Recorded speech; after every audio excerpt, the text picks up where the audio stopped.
Hello, everybody. Welcome to this presentation entitled Divergent Mind Strategies That Bind.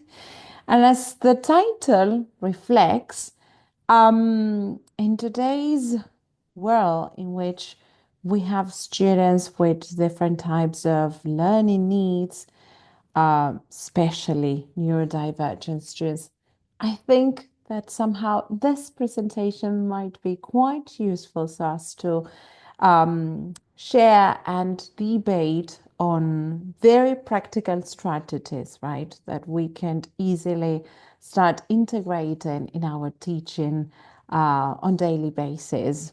So before we continue with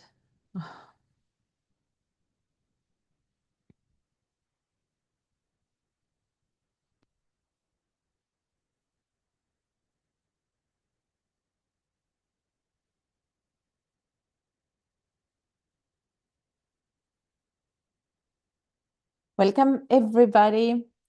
I'm very excited to be here sharing my presentation from the IETF for 2025 entitled Divergent Minds, Strategies That Bind.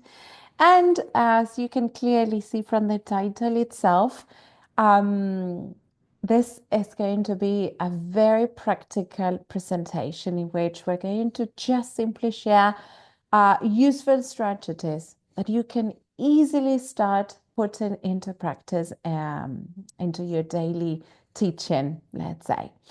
Well, but before we start with our presentation, let me introduce myself very, very quickly. My name is Marcela Danowski. I'm a teacher of English. I hold a BA in English language, English phonetics and phonology, educational management.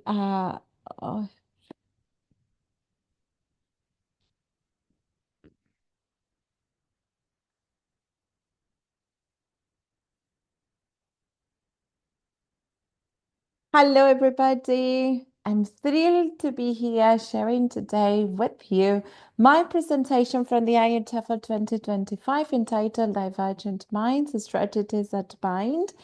And as you can see from the title itself, this is a very practical presentation with key strategies that somehow you will be able to integrate into your daily teaching. So I really, really hope that you find it useful. But before we just simply start, I would like to introduce myself. I'm Marcela Danowski, a teacher of English for more than 20 years, let's say.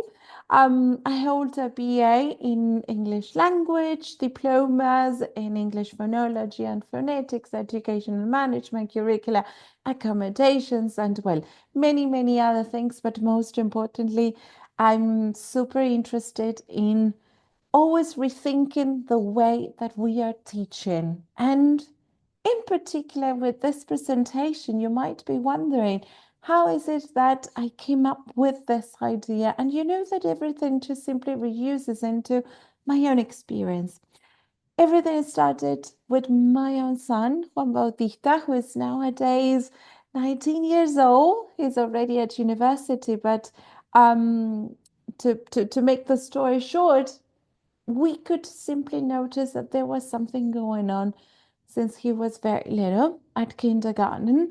And actually, we received millions and millions of notes from the heads saying that he was misbehaving, that he was not paying attention in lessons.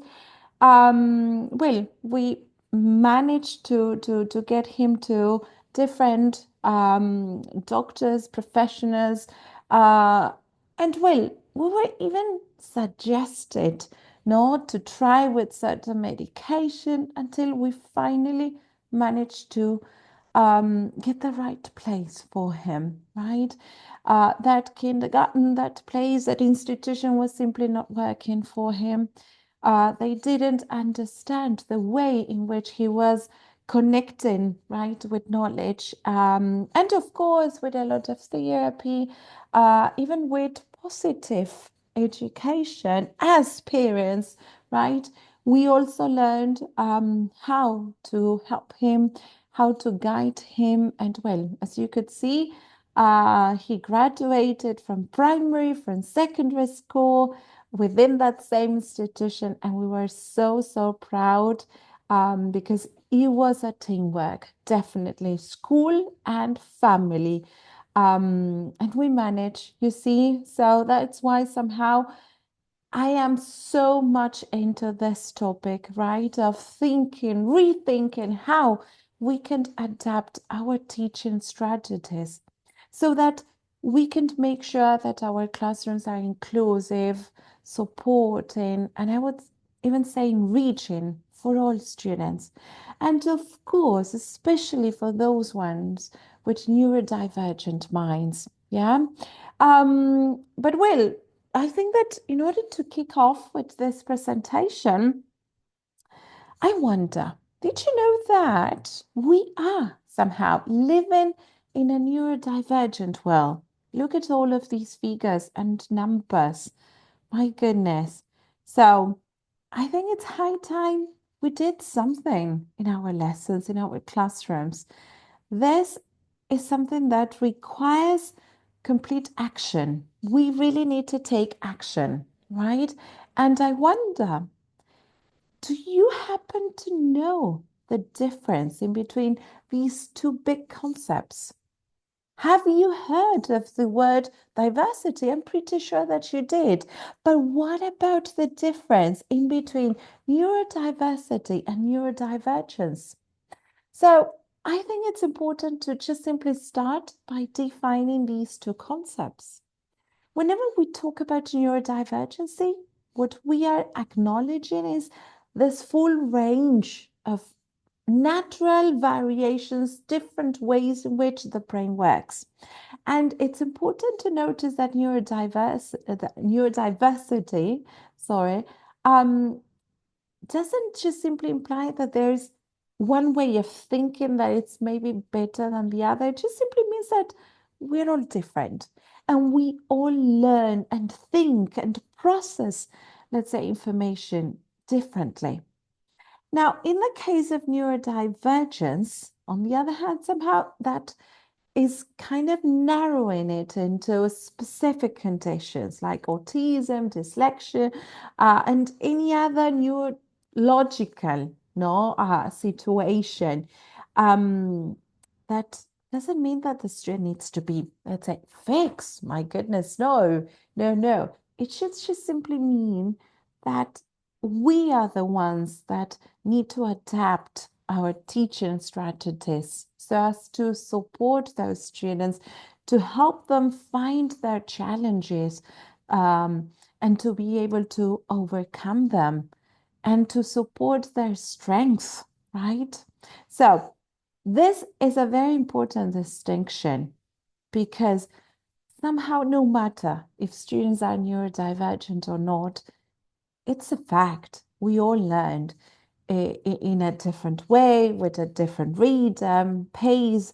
So no matter if we got the formal diagnosis, the formal paper, what matters is that we should support one another and we should help students, all learners inside our classrooms. So I wonder, do we really need to have that paper?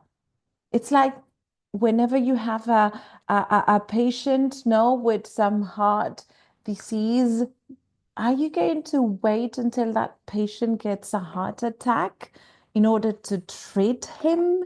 No, definitely not.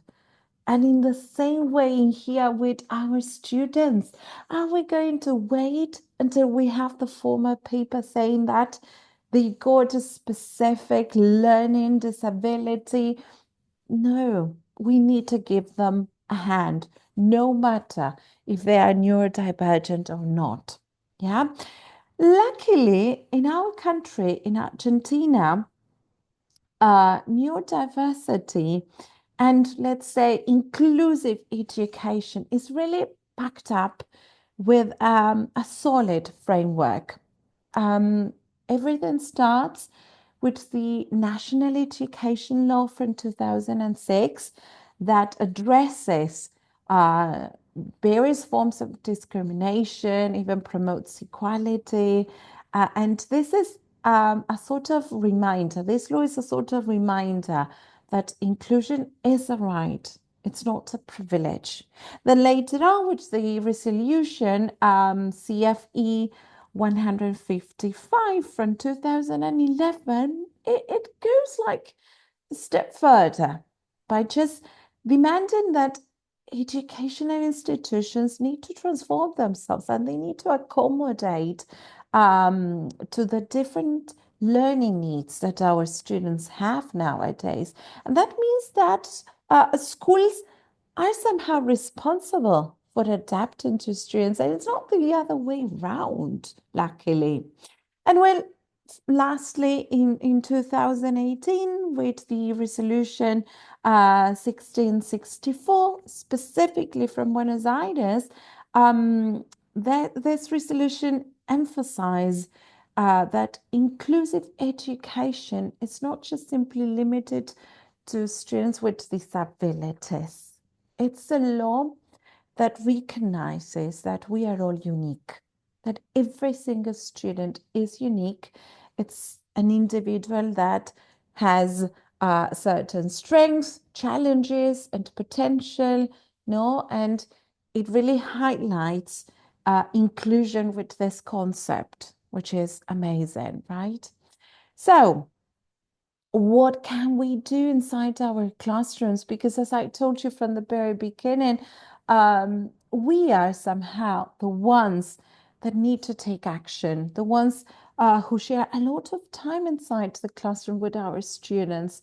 So you might like to share some techniques, some strategies, and well, this is the right place, okay? In here, we're going to start sharing some of the techniques I've been applying in my classroom that somehow they have worked. So I really hope that you can benefit from them and make use of them, adapt them according to your students' needs, okay? And we're going to start from the very simplest form that has to do with the way in which we present information, okay? I think that we all know, right, that these might be just tiny, tiny, tiny adaptations that we can make to the text, to the layout, but still they can really make a huge difference when it comes to accessibility. Yeah, and let's start with the anticipation of the text. Obviously, let's talk about the size, right, and the type of fonts. It's important to distinguish that in primary school, we recommend using the size 16 to 20, whereas in secondary from 12 to 14, as well as all of these fonts that you can see from here are the ones that neurologically speaking have been tested. Yes, and the larger the size and the fonts, these accessible fonts that you use, they they really help, they really support students who are struggling with reading, okay? And it helps them to visualize the information differently without having all the text in sort of big chunks, and that may be quite overwhelming for them. And in the same way, we should align the text to the left. Somehow it creates a natural reading flow and it helps students to avoid visual confusion. Okay. Something important that when I first started teaching, I didn't know.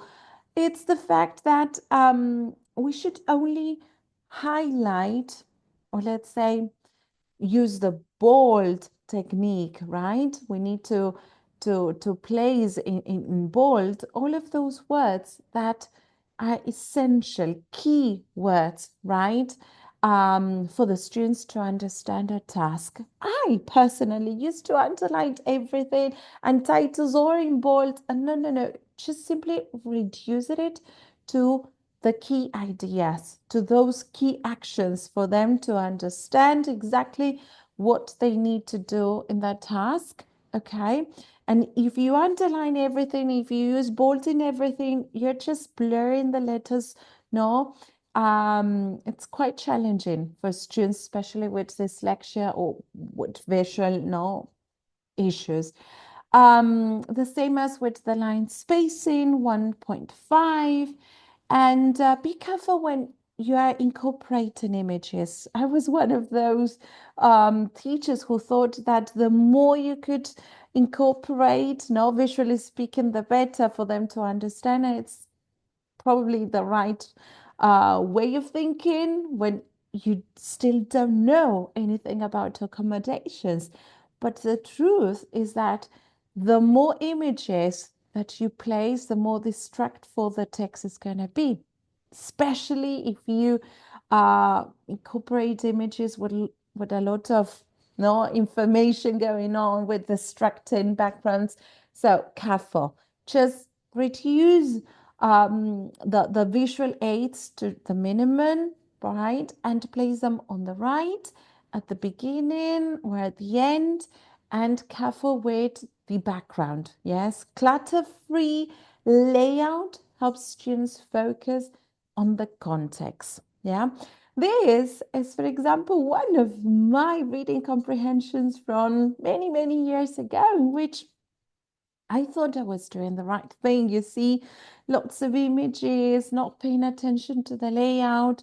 The same with my activities, my tasks, underlying the title and writing long, long titles instead of being like short and sweet, concrete. Yes. So let's try not to make those errors.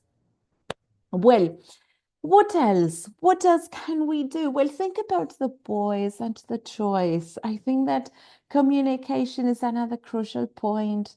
The way in which our students feel that we are listening to him, we pay attention to what they want, and stations or centers are probably one of the simplest techniques that you can apply. Okay. Another strategy has to do with using the tic-tac-toe, right? In which you place in the center that crucial, that essential activity, and then you let them choose and you incorporate a variety of activities that apply to all senses, likes, okay, and interests. So I truly invite you to have a go and even think of these type of activities as a way of assessing students instead of the typical formal and traditional written task, written exam. Well, the tic-tac-toe can just do wonders. Active communication. It's obvious, no, that we got to pay attention to what our students are saying and even to what they are not saying. So focus on the nonverbal clues that maybe through the body they might just simply indicate that they are not getting the class, what you're saying, what they got to do, even that they are frustrated. So those students who struggle with verbal communication, well, maybe by making sure that we are paying attention to their body, even to the way we are addressing them might make the difference. And talking about language, be careful, just be clear, be direct, avoid idioms, sarcasm. I mean, you've got to just be very simple when it comes to the way you are communicating with students, right? Especially because neurodivergent students may take things literally. No, so straightforward. Be as straightforward as possible, and always would apply positive examples. Help them visualize instructions. No, always model. Help them to create a sort of mental roadmap for them to understand. The task, the main objective of that activity. So, another possibility has to do with incorporating inside the classroom multisensory methods, and that can also help for those students who are coping with diverse learning styles.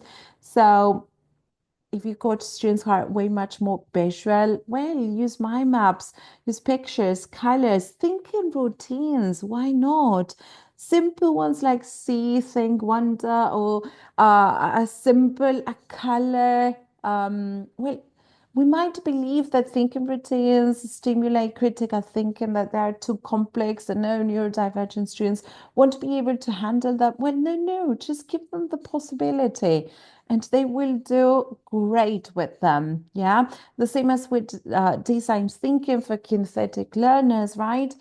Make use of the space, make use of the classroom, and even outside the classroom, right? Movement, playing.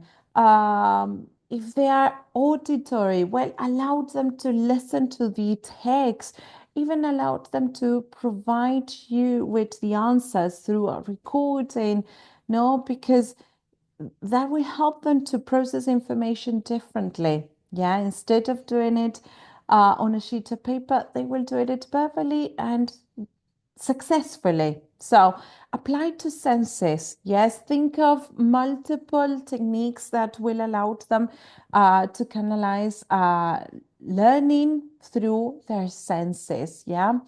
And well, in here you can see some of the examples that I was mentioning about the way we organize our classroom. Well, thinking routines. So have a go. Yeah. A simple tip that I would like to share with you is to have a go with hexagonal thinking as well, especially if students need to visualize their concepts, their ideas. Well, this can help them a lot. Yes, visual mind maps, they are incredibly helpful for these type of students. Now, artificial intelligence might also provide us a lot of support when dealing with differentiation. Artificial intelligence is transforming education, and not only just simply by adapting some reading passages or coming up with activities for ourselves, but as well as to provide them with personalized feedback and very quickly. So make use of artificial intelligence, right? Um, it can help us with real time activities. It can help us to support our students in multiple ways. One of my favorite useful websites, no, could be it you could take a lab, get mind for mind maps. You can also try with defeat, and this especially for recordings, the TTS maker, and well, there are numerous websites. Imagine if you're thinking of making use of rubrics, well, all of these are fantastic, right? So always when you're dealing with rubrics, be able to work on them together. If you are creating, building the rubric together with the students, they will easily understand what type of things, elements you're looking for, what you are expecting from them. Yeah. So it's not just simply providing them with the final rubric and the final mark, but start from the very beginning by creating the rubric together. Okay. Well, important techniques that we can also apply in our lessons.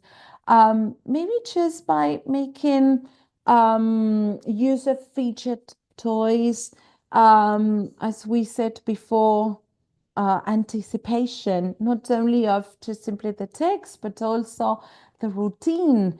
There are lots and lots of images and posters that you can download nowadays with the classroom routine. Careful with instructions that should be clear and simple. Allow them to choose as well with whom they're going to be working. And well, I think that if you haven't tried the mental wealth box, you should also give it a try. It's fantastic. It's just simply a box, right, in which you can place, I don't know, every single week or every month, no, you decide something different, like a feature toy, like a book that might help them to deal with specific emotions, some cards to help them as well identify feelings. It could be some mindfulness activities, worry monsters. Well, try finding no the possibility of creating a sort of box or spot, at least in the classroom, in which students can always resource to in case of need, right? Create a place in the classroom in which would be, a sort of calming environment for them to have a mental break, no, from the demanding routine that sometimes, no, we have inside our classrooms. Well, brain gym, talking about mental breaks, brain gym can also be very, very useful. So if you just simple Google brain gym, you will find lots of simple techniques like something like this, no? Instead of mentioning the color, we go to read the color that it's written. And you see, that just takes 5 minutes, but it might be super useful to apply when we're just getting started, when we come back from break, or when we notice that they are exhausted and no, we need to get them focused for the following activity. Well, this is something that it's simple and does not take a lot. Yes. Well, let's continue with task adaptations. Well, it's important to divide the tasks into smaller parts. Some students need extra time, more or less 25% of extra time. Personalized feedback, make use of rubrics and provide them with constant feedback, not just simply wait till the end, till you get the final product. They really need to benefit from that feedback so as to know that they are on the right track, yes? And time to respond and flexibility when it comes to the ways in which they present the information. So it could be a sentence, it could be a drawing, it could be a video, a recording, and it would be fine, yes? And sometimes we are the ones who need to reduce anxiety, and sometimes it happens that we ask for something in particular, and we have to face ourselves with that uncomfortable silence, and it's okay. Yeah, sometimes the students need that time. They cannot answer straight away. First, they need to process that information. They might just simply discuss that with a friend instead of just saying the answer out loud. No, so model this and allow yourself to confront, no, that awkward, that uncomfortable silence. It's all right, yes. And it happens that probably the very first answer might not be the best one, and allowed them to be able um to deal with those type of situations. Yeah, it's okay, let's try again. So we got to model all of this, and of course positive reinforcement is a must. I told you from the very beginning that with my son we tried positive education and it was amazing. It makes a difference, really, right? As well as relaxation techniques, yoga, mindfulness. Try with the HD music, the binaural beats. You can Google them, and they're super, super beneficial for kids. suffering from stress or with ADHD. So just Google them like binaural beats and you will find them, as well as making use of literatures as to deal with expected behavior. And I always like to make use of the power of the yet. I always display lots of posters with this, and the way in which I also communicate with my students has to do with this. No, we cannot do it yet. We're not good at this yet. All right. Games, make use of games, encourage participation, encourage role playing. Gamification can be a fun and engaging experience. And imagine that we even made use of escape rooms as a way of assessing students.